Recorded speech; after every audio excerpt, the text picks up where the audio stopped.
to complete. PG&E is asking customers not to take out their frustrations on workers in the field. It's happened a couple of times, some people acting irresponsibly when they see PG&E workers blaming the wrong people. That's the people who are venting the frustration at our workers, at our visiting workers, and others. I want everybody to listen here. Since the start of these PSPS events, our employees in the field have been repeatedly the targets of misguided attacks, verbal abuse, threats, physical assaults, even weapons. Today, one of our PG&E employees driving a PG&E vehicle was intentionally run off the road by an angry motorist. So let me again repeat this. The men and women of PG&E you see in your community are there for a single reason, and that is to help you. These are people you know. They live in your community. They're your neighbors. They're here to help you. They're not to blame for your power being turned out. They're there to turn it back on. So if you're one of those workers and you feel unsafe, get yourself out of that condition. But let me make this point. We have hundreds of visitors here helping us from other parts of the country, from the South, the East, the Midwest, here in the West. And what impression do we want to give these visiting workers about California? So let us make those workers and all these workers feel safe and welcome.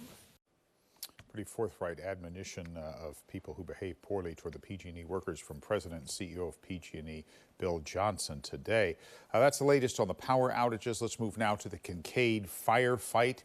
The fire has grown to more than 76,000 acres. It's 15% contained, so that's up a little bit today. 189 structures have been destroyed. Another high wind event overnight is the main factor affecting the firefight. Once again, winds picking up this evening. Meteorologist Sandia Patel is tracking those conditions over the next few hours. Sandia. Yeah, Dan, and those winds are intensifying. Mount St. Helena, just checked the latest observation. Peak wind gusts 56 miles an hour. Here's the view from our East Bay Hills camera, and that camera is really shaking. Here are the winds right now. Mount St. Helena gusting to 56, as I mentioned, 41 Hawkeye, 30 Knoxville Creek, 36 Mount Diablo. These winds, obviously a very drying wind out of the northeast. 9 o'clock tonight, you will notice Calistoga is a 34-mile-an-hour wind. The winds continue. Calistoga close to 40 at midnight. It continues into the night, going into tomorrow morning. Gusty winds at 5 a.m., and then the winds will ease as we head into the latter part of the morning and into the early afternoon. But until then, fire danger elevated. Red flag warnings going for a good part of the Bay Area until 4 p.m. tomorrow. Wind gusts between 40 to 65 miles an hour, combining with very low relative humidity and extremely dry vegetation means extreme fire behavior is possible. Taking a look at the wind advisory for the North Bay Mountains, it is going until 11 a.m. tomorrow. For the Carquinez Strait and Delta until 11 p.m. tonight.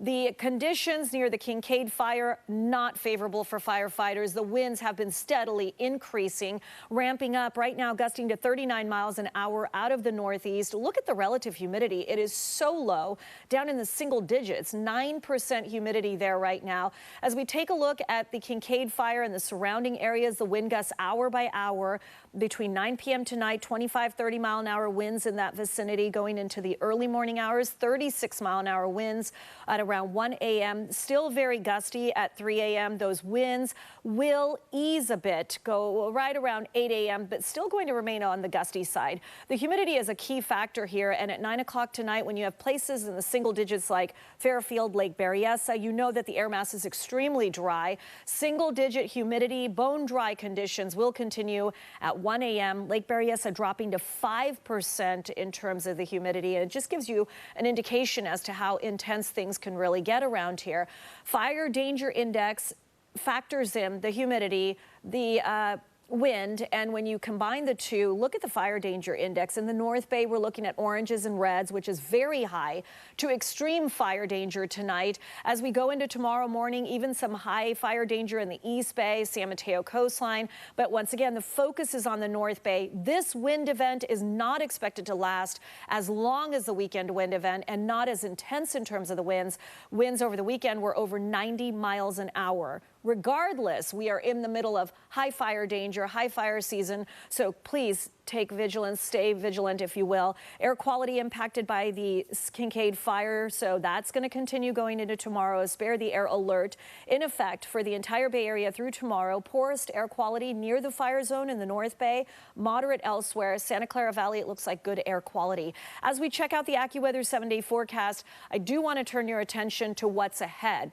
Tomorrow morning, yes, it is going to be windy, but the winds will subside by late tomorrow morning. We're looking at lighter winds for Wednesday afternoon, light winds Thursday, really right on through the 7-day period after tomorrow morning, which is going to be critical for the firefight, the Kincade Fire, and any other fires that do develop as this wind event continues. So good news from that aspect of things, that the winds will let up, but until then, danger remains high. Dan? Okay, Sandy, thanks a lot. And those a few days once the wind calms down will be critical for firefighters to really begin to make up some ground, because it's so difficult to deal with it when the wind is howling as it has been.